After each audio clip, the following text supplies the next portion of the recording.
Hello friends, என்னோட பேர் Hemamalini. Welcome to Malini's dhaba. இன்றைக்கி நம்ம சேனலில் பல ஆரோக்கியங்களை அள்ளித்தரும் வேர்களில் வச்சு எப்படி பர்ஃபி செய்கிறதா இந்த வீடியோவில் பார்க்க போகிறோம்.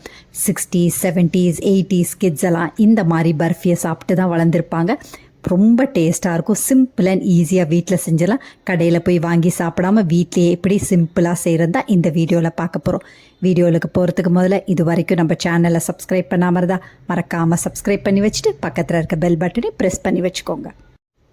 வேர்க்கடலை பர்ஃபி செய்கிறதுக்கு நான் பெரிய கடாய் அடுப்பில் வச்சுருக்கேன். இதில் 1.5 கப் அளவுக்கு வறுத்த வேர்க்கடலையாக சேர்த்துருக்கேன். சேர்த்துட்டு ஃப்ளேமை லோவில் வச்சுட்டு 3லேருந்து 5 நிமிஷம் கைவிடாமல் நல்லா வறுத்துக்கோங்க. நீங்கள் வறுக்காத வேர்க்கடலை சேர்க்குறதா இருந்தால் லோ ஃப்ளேமில் வச்சு 25லேருந்து 30 நிமிஷம் லோ ஃப்ளேமில் நல்லா வறுத்துக்கோங்க. வேர்க்கடலை இந்த அளவுக்கு நல்லா வறுப்பட்டோன்னா அடுப்பை ஆஃப் பண்ணிடுங்க. ஆஃப் பண்ணிவிட்டு கை பொறுக்கிற சூடு வந்தோடனே இந்த மாதிரி கையை வச்சு நல்லா கசக்குனிங்கன்னா வேர்க்கடலையும் உடஞ்சிரும். அதே நேரத்தில் தோலும் நல்லா உறிஞ்சி வந்துடும். அதுக்கு பிறகு ஒரு முரத்தில் போட்டு புடச்சிங்கன்னா தோல் தனியாக வந்துடும், வேர்க்கடலை தனியாக இருக்கும். அப்படி இல்லையா நீங்கள் பெரிய கண்ணுள்ள சல்லடையாக எடுத்து நல்லா சலிச்சிங்கன்னா தோலெல்லாம் தனியாக வந்துடும். தோலெல்லாம் நீக்கின பிறகு 1-2 கடலை உடையாமல் இருந்தால் கையை வச்சு நல்லா உடச்சி விட்டுக்கோங்க. அதுக்கு பிறகு இந்த மாதிரி வாழையில எடுத்து நெய்யை நல்லா தடவி விட்டுக்கோங்க. வேர்க்கடலை பர்ஃபி செய்கிறதுக்கு பெரிய கடாய் அடுப்பில் வச்சுருக்கேன். இதில் 1.5 கப் அளவுக்கு வெல்லம் சேர்த்துக்கோங்க. நம்ம 1.5 கப் அளவு வேர்க்கடலை சேர்த்தோம், அதனால் 1.5 கப் அளவுக்கு வெல்லம் சரியாக இருக்கும். இதில் 1/4 கப் அளவுக்கு தண்ணி சேர்த்து ஃப்ளேமை மீடியமில் வச்சு நல்லா வெல்லத்தை கரைச்சி விட்டுக்கோங்க. இதில் தூசு மணல் இருக்கனால முதல்ல வெல்லத்தை நல்லா வடிகட்டிக்கலாம். வடிகட்டி வச்சுருக்க வெள்ளை கரைசலை இப்போ அதே கடாயில் சேர்த்துக்கோங்க. சேர்த்துட்டு 1/4 டீஸ்பூன்லேருந்து 1/2 டீஸ்பூன் அளவுக்கு ஏலக்காய் தூள் சேர்த்துக்கோங்க. ஏலக்காய் தூளை சேர்த்த பிறகு ஃப்ளேமை மீடியமில் வச்சுக்கோங்க. வச்சுட்டு நல்லா கலந்து விட்டுக்கோங்க. வேர்க்கடலை பர்ஃபி நல்லா கிறிஸ்பியாக வேணும்னா நீங்கள் வெள்ளை கரைசலை நல்லா பாகு காய்ச்சிக்கணும். பாகு நல்லா காய்ச்சிட்டிங்கன்னா உங்களுக்கு பர்ஃபி நல்லா கிறிஸ்பியாக கிடைக்கும். மீடியம் ஃப்ளேம்லேயே வச்சு நல்லா கலந்து விட்டுக்கோங்க. இப்போ பாகு நல்லா நுரைச்சி வரணும், அந்த அளவுக்கு நல்லா கரைச்சி விட்டுக்கோங்க. இப்போ கொஞ்சமாக நெய் சேர்த்துக்கோங்க. 1.5 டீஸ்பூன் அளவுக்கு நெய்யும் சேர்த்துட்டு நல்லா கலந்து விட்டுக்கோங்க.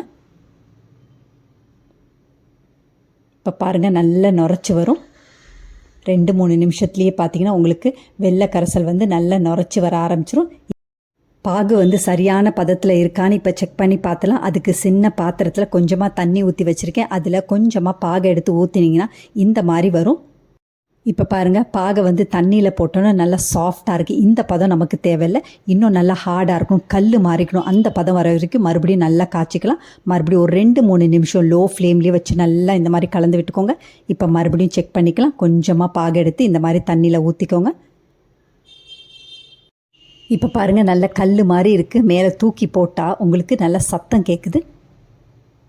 இந்த மாதிரி நம்ம போடும்போது நல்ல சத்தம் கேட்கணும், கல் மாதிரி சத்தம் கேட்கணும். இதுதான் சரியான பதம். இப்போ ஃப்ளேமை லோவில் வச்சுட்டு நம்ம ஏற்கனவே 1-2 உடச்சி வச்சுருக்க வேர்க்கடலையே சேர்த்துக்கலாம். சேர்த்துட்டு ஃப்ளேமை ஆஃப் பண்ணிடுங்க. ஆஃப் பண்ணிவிட்டு நல்லா கலந்து விட்டுக்கோங்க. ஒரே ஒரு நிமிஷம் நல்லா கலந்து விட்டுட்டு நம்ம வாழை இலையில சேர்த்துக்கலாம். இதை வாழை இலை இல்லைன்றதுக்காக அதுக்கு பதிலாக பொலித்தீன் ஷீட்டில் நெய்யை தடவி இந்த மாதிரி வேர்க்கடலையை சேர்க்காதீங்க. அப்படி சேர்த்திங்கன்னா வேர்க்கடலை நல்லா சூடாக இருக்குது. சூடை கொண்டு போய் நீங்கள் பொலித்தீன் ஷீட், அதாவது பிளாஸ்டிக்கில் நீங்கள் போடும்போது பிளாஸ்டிக் நல்லா உருகி அந்த பிளாஸ்டிக் நம்ம சாப்பாட்டில் கலந்துரும். அதில் கவனமாக அந்த மாதிரி செய்யாமல் அதுக்கு பதிலாக ஒரு தட்டில் நெய்யை தடவிட்டு இந்த வேர்க்கடலையை நீங்கள் சேர்த்துக்கலாம். சேர்த்துட்டு இந்த மாதிரி சப்பாத்தியை ரோல் பண்ணுறதில் வச்சு நல்லா தட்டி விட்டுக்கோங்க. ஒரு சமமாக நல்லா தட்டி விட்டுக்கோங்க. இந்த மாதிரி நல்லா ஃப்ளாட்டாக தட்டி விட்டுக்கோங்க. அதுக்கு பிறகு சைடில் உள்ளதையும் நல்லா ஃப்ளாட்டாக நல்லா ஸ்கொயர் ஷேப்புக்கு நல்லா தட்டி விட்டுக்கோங்க. இந்த மாதிரி ரோலிங் பின்லேயே, அதாவது சப்பாத்தி தேய்க்கிறதுலேயே இந்த மாதிரி நீங்கள் செய்யலாம். கையை வச்சு நீங்கள் செய்யாதீங்க, ஏன்னா அதிகமான சூடு இருக்கும். அப்படி இல்லைன்னா கத்தி வச்சு நல்லா சைடெல்லாம் பார்த்தீங்கன்னா நீங்கள் நல்லா ஷேப் கொடுத்துக்கலாம். இந்த மாதிரி நல்லா ஷேப் கொடுத்துருங்க. அப்போ உங்களுக்கு ஸ்கொயர் ஷேப்பில் நல்லா கிடைக்கும். கொஞ்ச நேரம் விட்ட பிறகு நல்லா லேசாக சூடு ஆறின பிறகு நீங்கள் வேணுங்கிற மாதிரிக்கு ஷேப்புக்கு வெட்டிக்கலாம். இப்போ சைடில் அன்ஈவனாக இருக்கிறத சரிசமமாக நல்லா வெட்டிக்கோங்க. இப்போ ஒரே மாதிரி வெட்டிக்கோங்க. நல்லா ஸ்கொயர் ஷேப்புக்கு நல்லா வெட்டிக்கோங்க. பாருங்க, பெட்டி பெட்டியாக நம்ம பெட்டி கடையில் கிடைக்கிற மாதிரியே வேர்க்கடலை பர்ஃபி ரொம்ப சிம்பிள் அண்ட் ஈஸியாக செஞ்சிட்டோம். இந்த மாதிரி எல்லாத்தையும் நல்லா எடுத்து விட்டுக்கோங்க. தனித்தனியாக எடுத்து விட்டுட்டு ஏர்டைட் கண்டெய்னரில் போட்டு வச்சுக்கிட்டிங்கன்னா உங்களுக்கு வேணுங்கும் போதெல்லாம் உங்கள் குழந்தைங்களுக்கு கொடுக்கலாம். ரொம்ப ஆரோக்கியமாக இருக்கும், டேஸ்ட்டும் அதே மாதிரி ரொம்ப பிரமாதமாக இருக்கும்.